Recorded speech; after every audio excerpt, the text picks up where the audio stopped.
히브리서 29번째 묵상입니다. 신약 성경 히브리서 4장 14절부터 16절 말씀까지 봉독하겠습니다. 그러므로 우리에게 큰 대제사장이 계시니 승천하시니 곧 하나님의 아들 예수시라. 우리가 믿는 도리를 굳게 잡을지어다. 우리에게 있는 대제사장은 우리의 연약함을 동정하지 못하실 리가 아니요 모든 일에 우리와 똑같이 시험을 받으신 이로되 죄는 없으시니라. 그러므로 우리는 긍휼하심을 받고 때를 따라 돕는 은혜를 얻기 위하여 은혜의 보좌 앞에 담대히 나아갈 것이니라. 히브리서의 저자는 인간의 중심, 즉 그 본성과 생리까지 정확하게 꿰뚫어 볼 뿐만 아니라 영원한 생명과 능력을 지녔기에 세상과 만물을 창조하고 구원하는 것이 하나님의 말씀이다 하고 선포합니다.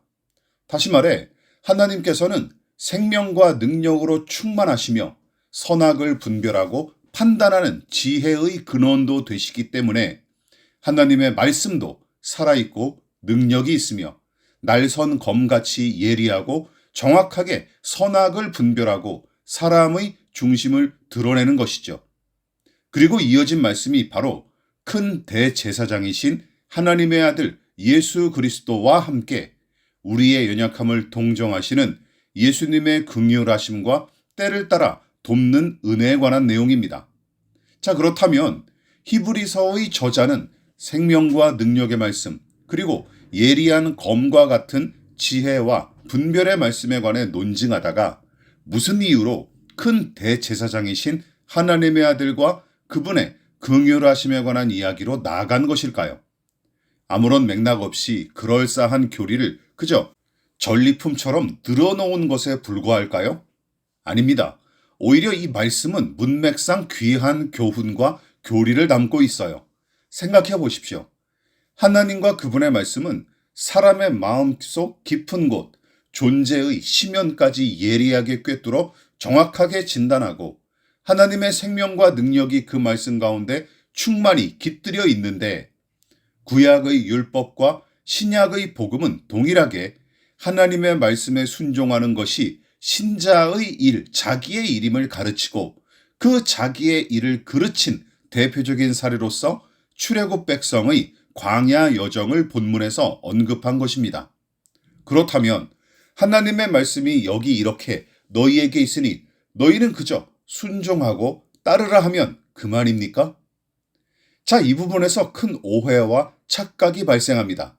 다시 말해 어떤 신자들은 계시된 말씀에 대한 인간의 순종을 지나치게 생각한 나머지 말씀에 대한 순종과 불순종 등을 비롯한 인간의 어떤 행위가 마치 구원과 복의 관건인 것처럼 착각하죠. 이쯤에서 기억하십시오. 죄인의 구원과 거듭남의 관건은 오직 하나님과 그분의 은혜에 달린 것이지 인간의 선행과 공로로는 절대 거듭날 수 없고 홀이라도 구원에 기여할 수 없습니다. 존재 자체에 선함과 의로움을 도무지 찾아볼 수 없는 죄인의 상태, 그리고 그 처지, 이토록 망가지고 더러워진 죄인이 거룩하고 공의로우신 하나님 앞에 서는 일은 아예 불가능합니다. 그뿐만이 아니죠. 이미 구원을 받은 신자일지라도 자기 힘으로 경건해질 수 없을 뿐더러 거듭났을지라도 율법적으로 흠이 없거나 도덕적으로 무결한 사람은 존재하지 않습니다. 여기서 히브리서는 큰 대제사장이신 예수 그리스도를 등장시킵니다. 당연하죠. 이스라엘 백성이 출애굽 이후에도 여전히 하나님을 의지해야 했던 것처럼 거듭나 구원을 받았을지라도 여전히 우리는 하나님의 은혜가 필요한 존재이기 때문이죠.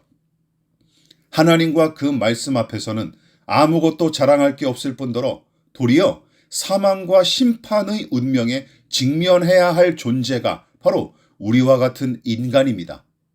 그런데 히브리서는 그 비참한 숙명을 벗어날 길을 제시하면서 확신에 찬 소리로 다음과 같이 선포합니다. 큰 대제사장이신 예수께서 우리와 함께 계신다. 즉 우리를 변호하시고 대신 죗값을 치르셨으며 우리의 처지를 10분 헤아리고 동정하며 진실로 도우시는 예수님, 우리를 아버지께로 인도하시는 그 예수께서 우리와 늘 함께 하십니다. 이 확신으로 찬양하고 감사하는 사람, 그리고 항상 하나님을 의지하는 사람이 그리스도인입니다.